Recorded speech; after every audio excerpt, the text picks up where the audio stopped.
We are regularly greeted with the not-so-brilliant situation of a box of dump puppies outside our clinic. Cuteness doesn't even come into it. There's no sugarcoating this matter. These animals are taken away from their mother, usually at a very young age, and literally left helpless in a box outside our hospital. Ooh, what have we got? Black girly, you'll probably go. Without someone taking responsibility for them, all but the luckiest and strongest of these puppies are sure to die. Every morning, as we arrive at the hospital, we have the same worry in the pit of our stomachs. Will we walk past a box on our way to the front door? We installed CCTV around our premises to combat this. However, people just started dumping animals just outside of the view of the cameras, but still in a place they knew we would find them. Dumping animals is a prosecutable offence in Sri Lanka. I guarantee they're all girls. But unfortunately, with a tiny fine of 100 Sri Lankan rupees, which is about 40p, due to the outdated animal welfare laws. Little boy too, crack 4, you're lucky. Oh, he'll be gone. You're the chosen one. You think that's all? Yeah. Try and move that away as well, so it doesn't look like it's a normal place to dump puppies. So join us as we show you what it really takes to get dumped puppies like Luigi, Mario, Yoshi, Peaches and Toad, aka the Super Pups, from sure to die on the streets to healthy and rehomed. Lucy, we can maybe get some hot hands and some warmed fluids as well. Unfortunately, not every dumped animal we receive on the doorstep is in good health. Early one morning, two brothers, who we named Jasper and Hunter, were found outside the hospital in a life-threatening condition. I'd love a head touch as well, please, Joe, because I feel like this vein is not going to be the easiest one. Grabbing a temperature. Both were so weak that without immediate care it would be unlikely that they would survive to the end of the day. We threw ourselves into action, providing critical fluids via IV and active warming with hot hands and blankets. The door, Joe, just so we're not getting you contaminated with water. Although everyone calmly carried out the treatments, on the inside we were really quite concerned. We checked their glucose levels. With really low levels, we were quite worried they wouldn't have the strength to stay with us. Perfect, thank you. So little. Is he? Then we administered oxygen to give them the best fighting chance. Right, little one, you're next. Just two kittens that were dumped on doorstep looking like hell. Was he a boy as well? He is so handsome. We took blood samples to get as much information on their condition as we could. We then treated a small wound on Jasper's lower neck. Yeah, that's about as much as we're going to get. Sorry, darling, it's got to come out. Better out than in. Jasper quickly livened up, a very encouraging sign. You're perky as you faked it. You definitely faked it. However, Hunter wasn't showing the same signs of recovery. Next, we gave them a drink of water to help with their extreme dehydration. Jasper gulped down every drop.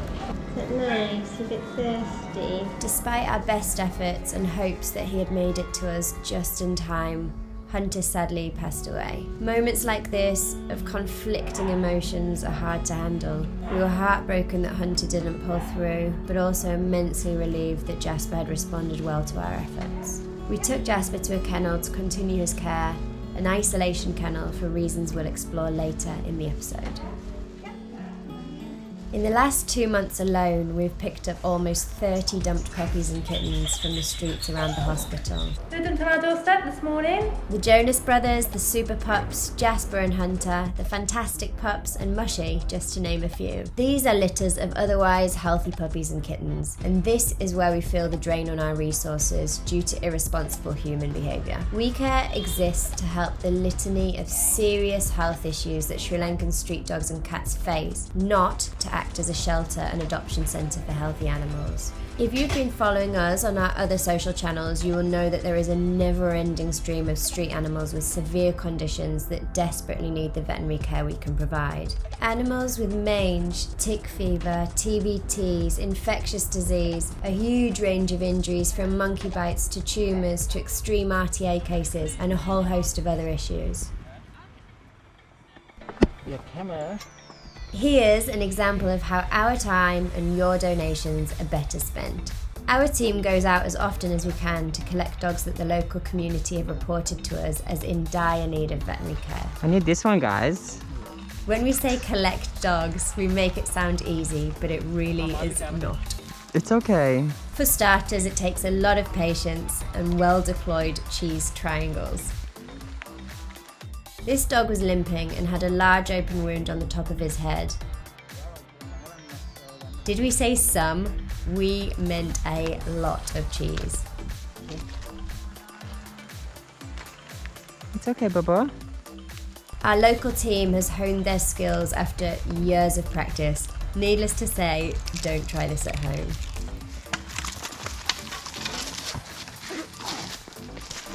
Nicely done, Shminda. Okay, roll back over. Okay. Okay.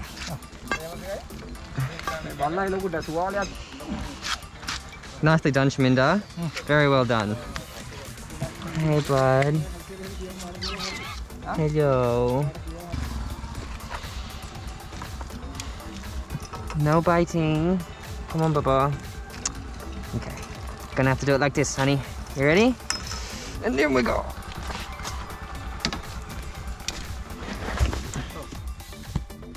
With our friends safely in the tuk-tuk, it was straight back to the hospital to assess how best to treat his injuries. Oh, you're so brave.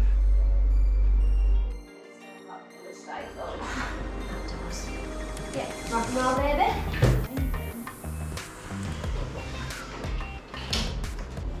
Chloe's got an old fracture that's just deformed the growth, because look at that. Yeah. So this dog Douglas, he was reported to us with a huge maggot wound on his head. That's the reason he's, the primary reason he's here, but when we went to pick him up we realised he wasn't weight bearing on his left leg at all. And now we're just doing x-rays and trying to work out what's going on, but we've realised actually his left leg is a lot shorter than the right. We're just trying to find out why that is at the moment. How strange. So weird. So we're kind of expecting to see potentially a dislocated hip, because that can make one leg seem shorter, or an old fracture which has then affected the way the bone grows. But there's nothing too obvious on this view. We do need to take a few more views to be sure.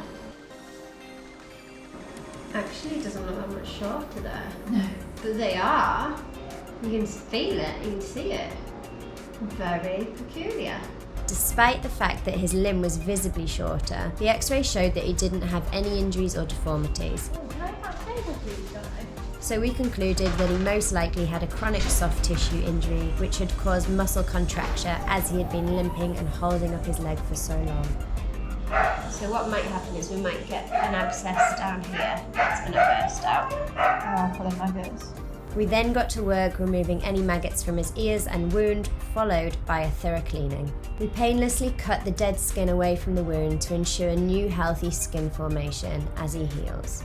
Next, we applied plenty of Manuka honey with natural antibacterial properties, which works absolute miracles in shrinking down these large gaping wounds. Then we applied a wound dressing, the first of many to come as we attempt to improve the overall condition of the wound prior to skin flap surgery. Luckily for him, he gets to rest in a comfortable, warm and safe environment until then.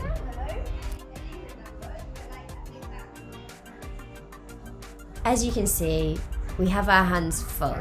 So every dumped healthy puppy or kitten lessens our ability to treat truly needy animals.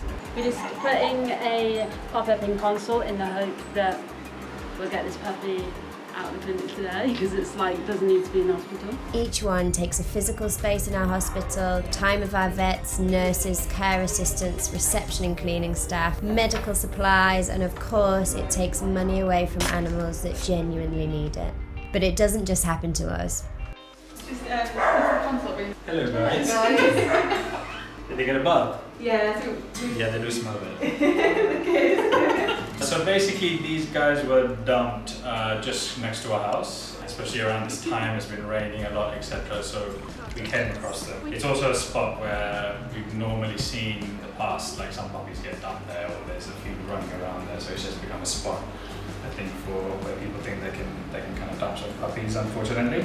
WECare is just one hospital covering one small area of the island. Just think how many dumped animals are not lucky enough to be near us or other similar organisations, and no doubt die in one of a number of unpleasant ways, as food for predators, on the road in an RTA, from disease, killed by other territorial dogs, or simply from starvation. So, why does this happen in the first place, and what does it take to actually keep these guys alive once they're inside the WECare hospital? The first question has a simple answer. The second question, not so much. Many people find themselves in the situation of an unwanted litter of puppies or kittens on their hands because they haven't neutered the animals on their street or in their homes. This means that all too often these puppies or kittens are ripped away from their mum, put in a box, driven far from where they were born, and simply left on the side of the road in the hope that someone else will take responsibility. Yeah, I mean, it's a problem in Sri Lanka in general, more so now with the pandemic and less kind of sterilisation, neutering programs happening. This issue could be almost entirely eradicated by one thing: neutering. Unfortunately, in Sri Lanka, this is a complex subject. A neuter surgery from a local vet costs approximately 2,000 to 3,000 Sri Lankan rupees, or around £8 to £10. For those not able to afford the cost of going to a local vet, WECare does offer free neutering surgeries to those in our community. However, the financial barrier is only one aspect of the issue. ඇත්තටම මිනිස්සු හිතන්නේ දැන් වඳසත්කම කරන එක අකුසල කර්මයක් වගේ. ඇත්තටම මිනිස්සු හිතනවනේ සතෙක්ව වඳසත්කම කරන එක තමයි පව කියලා. ඇත්තටම පව වෙන්නේ ඒක නෙවෙයි. වඳසත්කමක් නොකර හිටපු බැල්ලියෙක්ට පැටව හම්බුනාට පස්සේ ඒ පැටවුන්ව පාරට දාලා පොඩි පැටව කොච්චර වාහන වලට වදිනවද අපිට කෝල්ස් එනවා වංශත්කම කරගන්න පුළුවන් දහලා. ඒ අය ගොඩක්ම දැන් ලංකාවේ කට්ටිය තේරුම් අරගෙන ඉන්නේ වංශත්කම කරන දේ සතාට හොඳයි කියලා. ඔව්. හැබැයි ඇත්තටම අපි තේරුම් ගන්න ඕන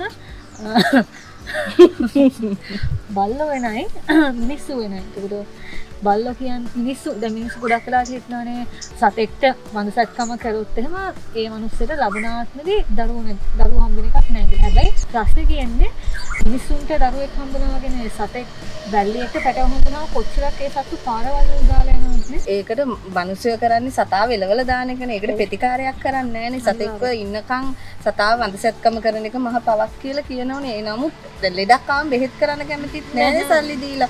ඒක නිසා මම නම් කියන්නේ වඳසත්කම හොඳයි කියලා කරන්නේ. Both a lack of education and socio-cultural ambiguity around the importance of neutering means this vital solution is not regularly implemented by members of the public who either own animals or act as guardians for the street animals in their area. Although neutering has been publicly endorsed by some religious leaders in Sri Lanka, there is still a belief held by many, especially in rural areas, that neutering comes with a helping of bad karma. Our humble opinion is that neutering comes with a truckload of good karma, as one street animal neutered, male or female, means one less chance of animals being born into suffering and dying after a short and brutal life in the wild. One unneutered mother and her offspring can produce 67,000 dogs in 6 years, and one female cat and her offspring 370,000. It doesn't have to be their own dog. You know, someone, a neighbour, someone close by, a dog that they find, take the steps to get them sterilised, get an operation done, so, there won't be kind of litters of puppies popping up, and then people don't have the problem of having all of a sudden a bunch of puppies on them and they don't know what to do, or they don't have the means or the abilities or the support structure to kind of deal with that problem. So I think it's, try and get them neutered ASAP. And if not, reach out to organisations like WECare who are always there to help. Neutering also saves female dogs from a whole list of trauma, eliminating uterine cancer and minimising mammary cancer, as well as removing the stress of being on heat, which involves 7 to 9 days of being harassed by a group of male dogs, unable to even lie down for 1 second or take refuge somewhere safe. It also makes males less likely to fight other males, exhibit roaming behaviour, which often leads to road traffic accidents, and removes and reduces their chances of testicular and prostatic cancer, respectively. For both sexes, neutering also removes the risk of contracting sexually transmitted tumours, a huge topic that we will address in one of our future episodes. And that's it, we kind of found them, took them home, kind of looked after them, got in touch with WECare, and just got an appointment to try and work out a way forward for them, really. Before we begin to answer the second question of what it takes to keep puppies like those dumped on Ian and Rue alive, join us on our endeavour to provide Sri Lankan street animals and people with a solution to some of the barriers they face when it comes to accessing neutering. Our team ventured up to Colombo, the capital of Sri Lanka, to begin searching for the first piece of the puzzle. CNVR stands for Catch, Neuter, Vaccinate and Release. We have been running pop-up CNVR drives in multiple locations around the island for 7 years now. But we're about to take things to the next level. We are incredibly excited to announce that we are working on a mobile CNVR vehicle that will improve and open up our services to those in even the most rural areas. Having the vehicle available to us will mean that we will be able to neuter more dogs across a larger area in better conditions for the animal and vet team, as well as avoiding the implications of bad weather or gathering restrictions that go along with the coronavirus pandemic. But before we can do that, we need to create the vehicle. A completely bespoke build including 4 surgery tables and gaseous anaesthesia inside a heavy goods vehicle. Watch our future episodes and check out our social channels to follow this story as it develops. The streets of Sri Lanka's capital are dynamic and exciting, but we are most at home in the places where the ocean meets the land. Doing hydrotherapy with the dogs is enjoyable enough, but when we do it in a location like this, we are floored by our fortune to be in such a beautifully raw and relatively untouched corner of the world.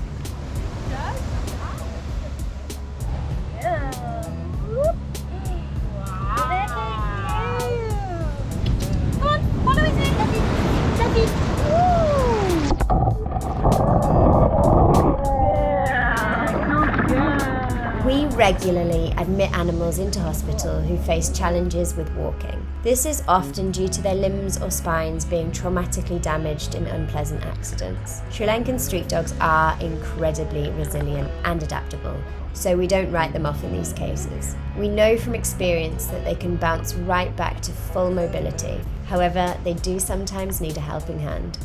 We carry out physiotherapy in our gardens with these animals, but we often need to supplement this with hydrotherapy. Much stronger this way, isn't it? Yeah. Good boy. We equip the animals with life jackets and use a variety of techniques employed by our qualified veterinary nurses to help them to swim. The buoyancy of the water allows them to strengthen their leg muscles and improve their mobility and range of motion without actually having to wait there.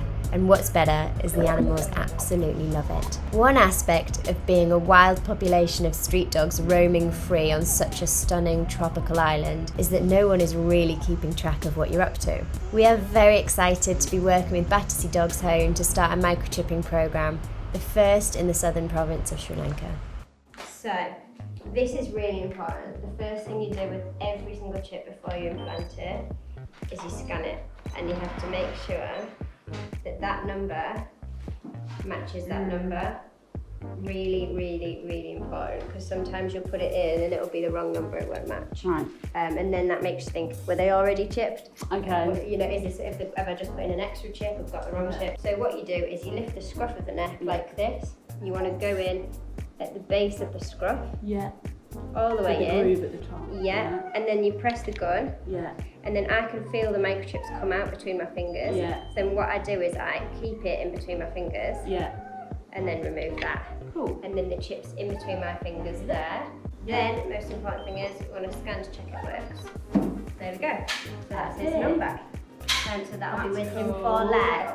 So sometimes they can migrate. So they will stay in this area but 90% of the time, but they can shift down the shoulder. Sometimes they end up here because they're just under the skin, so they can track. So when you're scanning a dog to see if they've been scanned, you want to be scanning the whole dog. You scan here first, but if it's not there, you work your way down each leg, under the neck, around here, all the way, because it can go anywhere, basically. few tips if it's an owner. Tell them not to stroke this area for the next 24 hours purely because there is that hole so they can like milk it out. Yeah. Otherwise, good to go. Easy. Because when you put in Tommy, Yeah. so it's going to be such an easy way to identify them. Yeah, of what the dog demographic does in Sri Lanka. And everyone's got ideas, but there's no actual science behind it. Like we haven't actually studied. Eventually, we'll have chip scanners placed across like tourist places as well. So one at hang time, one at so if people are reporting dogs, we can say, can you just go and scan it and see if we know this dog, see if 3 people have reported the same dog, because sometimes that happens and we can't tell from the photos. So there's lots of benefits to it, but we need to start small and grow it a little bit, I guess. You know when people are sending us pictures saying, this is a WECare dog, and you're like, is it? It's called Brownie. Which brownie is it? Da da da. We've got 100, so this is a really good way of doing it. So it's going to make our lives easier, but it's also, I guess, the end game is to work out more details about the street dog demographic, like how long do they live, how many times do they come into hospital on average, how long do they stay on average, how much do they cost? What's the cost of a street dog to society for 10 years or however long it is? So then working out how we can put the resources in place to support it. But yes, we need to think about all the consults we see need a chip, all the endoectors we see need a chip, and then we need to go out and do some chipping, which I think would be really fun. None of the dumped puppies or kittens we take in will be going back to the streets, because when you take young animals like the super pups off the streets and away from their mothers at such an early age, they haven't had time to develop the necessary street survival skills or secure territories of their own. They haven't honed their road savviness or knowledge of food sources, and they certainly won't be accepted back onto the streets by other dogs who already have their communities and territories worked out. Luckily for us, we have people like Ian and Rue who share the load by looking after the puppies in their home and bringing them to us for treatments. This is why it's kind of great to have WECare close to us. Just kind of work together to try and rehome them. Initially, just get them all their vaccinations, their meds, get them looking better. So they're kind of like, in an adoptable levels. Ruwangi's mum also has a large network and she looks after Yeah, she basically she works with a lot of dogs, rehomes and rehabilitates and tries to find homes for whoever. So she has a large network of people she knows as well. So, what does it take to ensure these animals survive to an age where they can be adopted? Each one of these otherwise healthy animals has to be put through a puppy or kitten protocol and then rehomed, a big drain on our resources when we could be spending our time and money on critical cases and solutions to bigger problems. What is puppy protocol? Any puppy that comes in young or with don't know about their vaccination status, until they're fully vaccinated, it's just one person dealing with them in full isolation so that they don't pass around parvo or stuff.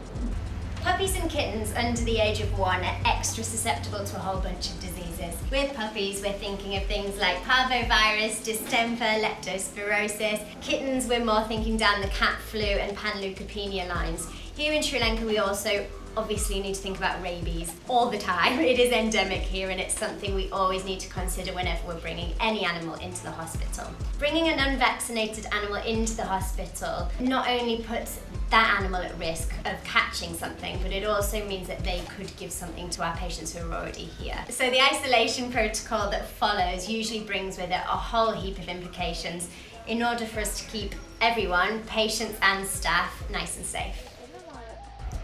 When an animal arrives at WECare, we have no idea of their history, what diseases they have been exposed to, whether they've had vomiting and diarrhea on and off for 3 weeks. When animals enter the hospital, in order to protect the animal in question, the other inpatients and the staff, we implement our WECare admit procedure. This consists of rabies vaccination for all, internal and external parasite treatments, blood tests, and for puppies, a DHLP vaccination course, and for kittens, a tri-cat and leukemia vaccination protocol.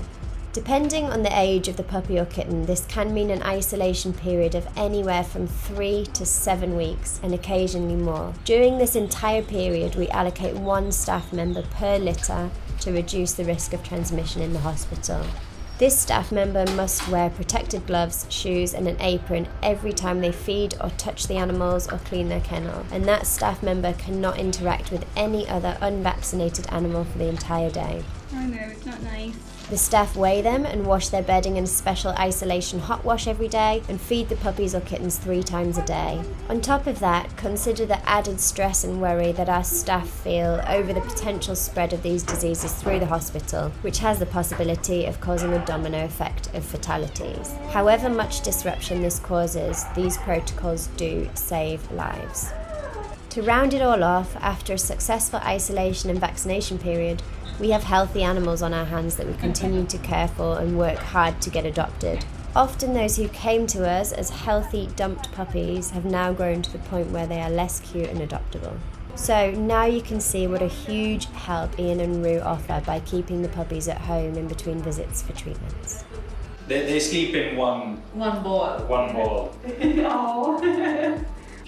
Okay, lovely, thank you. Thank you so much. No worries. We'll see you in 2 weeks. Alright, bye. See ya. Later, dude. Jasper still had a long way to go before he was out of isolation and ready for adoption. Say hi. He was severely dehydrated and weak. Right, just keep raising, Jono. A situation which was made 10 times worse by being dumped in the blazing 30-degree heat for goodness knows how long. Dehydration and electrolyte imbalance of these proportions has to be corrected over a course of days. It isn't a quick fix, but it was lovely to see Jasper showing small improvements day on day. Still a bit weak, my friends. Okay, no worries. Our team lovingly continued their daily work of getting Jasper back to fighting fitness and ready for the time when someone will take him to his new home. It didn't take him long to regain his strength. This guy is an absolute treat. The WECare team continued to care for him, following kitten protocol, cleaning his kennel and giving some much needed love and attention throughout his isolation period. We're just going to let you bask in some glorious kitten moments.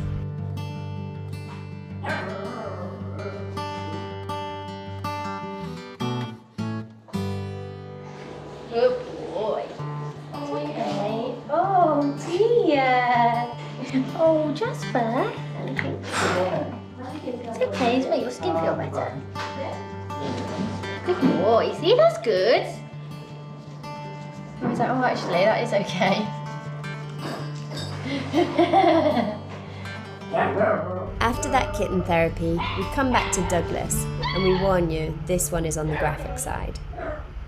We prepped him for surgery, and then... So we had anaesthetised Douglas to be able to do a flap, so we were going to bring this over here.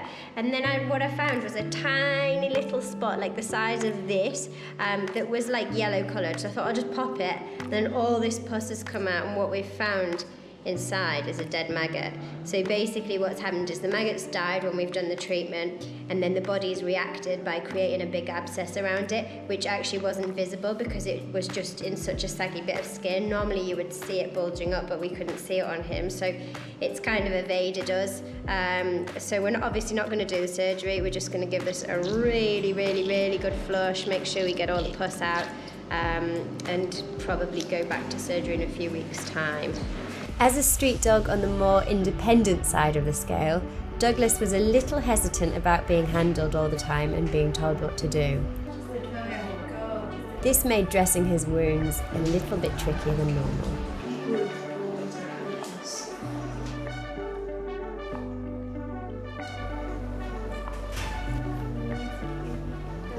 And I almost wonder, but like having him just out without it on the leg, like trying to, because he's friendly and all. Yeah. I think it's just what we left him. I guess if you've never been lifted in your whole life. Yeah, yes. Can we get him down? Yeah. If you wanna. Just really make sure the muscles on Jono, because he did turn to get me like 3 times. Down. Yeah, got him down. Yeah. Ooh. Even taking him to the toilet was a bit of an affair. Okay, yeah. Come on, let's go. Good boy. But your donations go further than just treating animals in the hospital. You also allow us to provide free lifetime care for any animal that has been adopted from WECare. This is a hugely important service, as many people in Sri Lanka might not be in a position to take the financial responsibility of the future care of an animal. Hey! I know, this is for you! Yes, it is for you! By taking this worry away, we hugely increase the number of dogs and cats that are able to be adopted and go to a loving home. Done. Oh, you are the bravest dog ever! This service applies to any animal adopted from WECare, whether a dumped puppy or kitten, an animal that we have collected from the street due to a life-threatening condition, or an owned animal brought to us for veterinary care and then dumped on us. Yes, this does happen. We visit the animals in their new homes to administer follow-up vaccinations, flea and tick treatment, and check on their general well-being. You're not well. We also offer free consultations for the animals if they do encounter any issues in the future, made all the easier through the implementation of the new microchipping program. After our first chipped dog, we got stuck right in. First of all, we chipped all the dogs in WECare. Who are we doing first? Maya!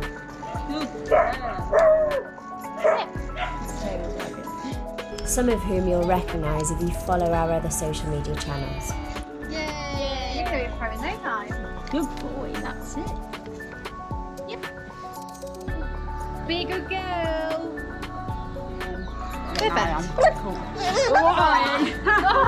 We just need to scan you quickly. We do! Cheeky rookies! Once all the dogs in WECare had been chipped, we hit the streets. We paid a visit to one of our favourite and appropriately named ex-patients and rehomed WECare dogs, Chip. We topped him up on his vaccinations and flea and tick treatment before we chipped him. What a brave boy! Chip's new adoptive family were very interested in the microchips and even gave us a helping hand with one of their more unruly dogs.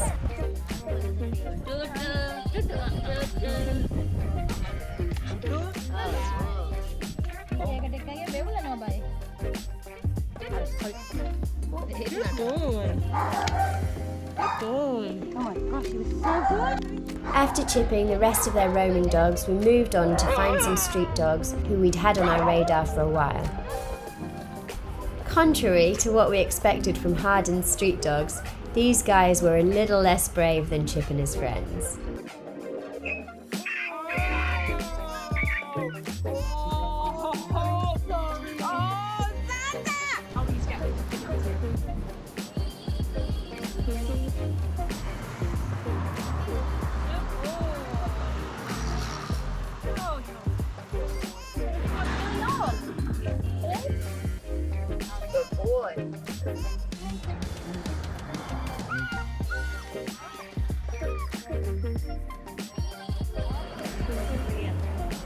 One more time, we can't say a big enough thank you to Battersea for sponsoring this project and making such a difference to how we'll be able to carry out veterinary care here in South Sri Lanka.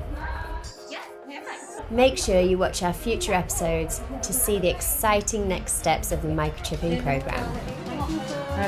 Thank you!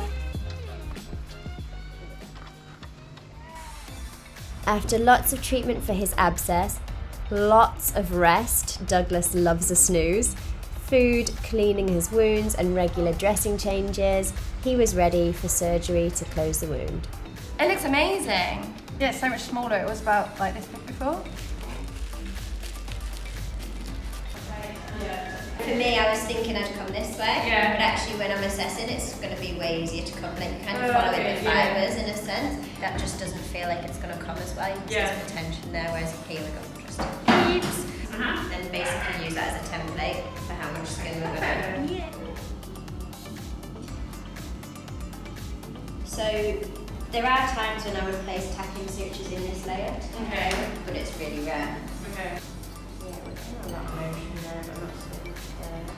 Yeah, we'll bring that to there, and then we shouldn't have too much tension.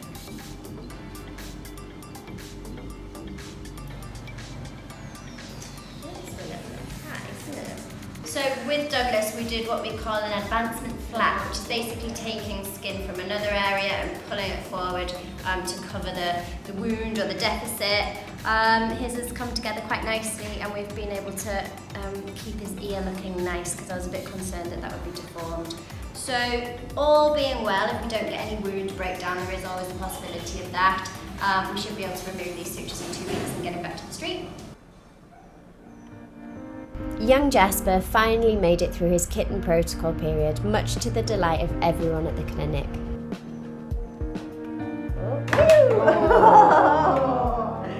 I thought he could make it. It was only from here to there.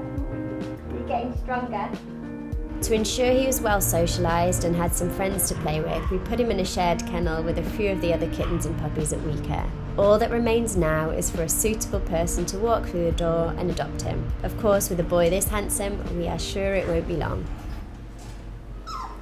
With a constant influx of new patients, we have to be pretty proactive with our adoption drives, otherwise we'd end up with literally hundreds of healthy dogs on our premises. The last thing we want is for these animals' quality of life to be negatively impacted due to overcrowding, so our local staff work tirelessly to find people in the community who are looking for pets to adopt. Our team takes two approaches. The first is to bring 2 or 3 dogs to a potential adopter's house so they can make their pick there and then. Our second approach is to host adoption days, where people are invited by appointment to meet the dogs at the hospital and choose the one they bond with the most. The super pups proved super popular, with 3 of them getting adopted almost as soon as their isolation period was over. A week later we went to check on how they were getting on, and we think their behaviour speaks for itself. Yay! Hi! No, you look awesome! You look so good! Hi, Burfa! What are you doing? Good girl.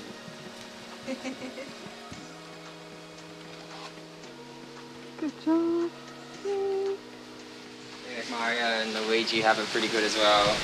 Jono was right. They have a loving family of owners and a spacious home.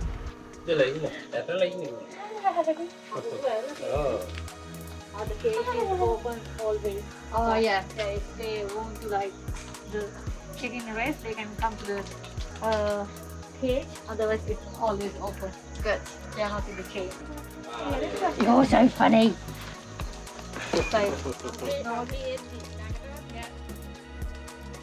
මේනේ යෝෂි මෙයා සොපු පප්ලගේ එක්කනේ මෙයා දැන් අපිත් එක්ක ඉන්න මෙයාට ගියක් හොයනවා තාම හම්බුන්නේ නැහැ මෙයාට ඉතින් ගියක් හම්බුනායින් පස්සේ අපි ආව හදාගන්න දෙනවා යෝෂි එක්කනේ පවුලම එක්කනේ මෙයා ටොඩ් මෙයා තාම පොඩි මෙයාගේ බර තාම හරි නැහැ බර අපි නියුට කරන තරමට බර ඇවිල්ලා නැහැ ඒ නිසා එයා තාම අපිත් එක්ක ඉන්නවා මෙයාව බර හරි ගියන් පස්සේ නියුට කරලා මෙයාට ගියක් හම්බුනායින් පස්සේ මේ ගෙදරට ඉතින් දෙනවා.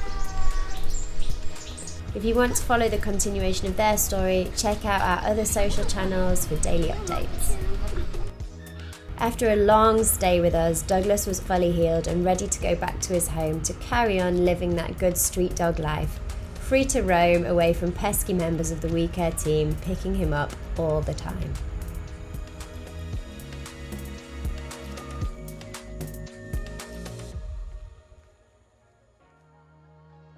Every time we take one of our patients back to the street or an animal is adopted from WECare, we get the same deeply rewarding feeling. But it also reminds us that the majority of the street dogs in Sri Lanka are still without veterinary care or a loving home. There are an estimated 1 to 3 million street dogs in Sri Lanka, a big range, we know, but that shows how little reliable data there actually is on this topic, and precisely why we are carrying out a microchipping program.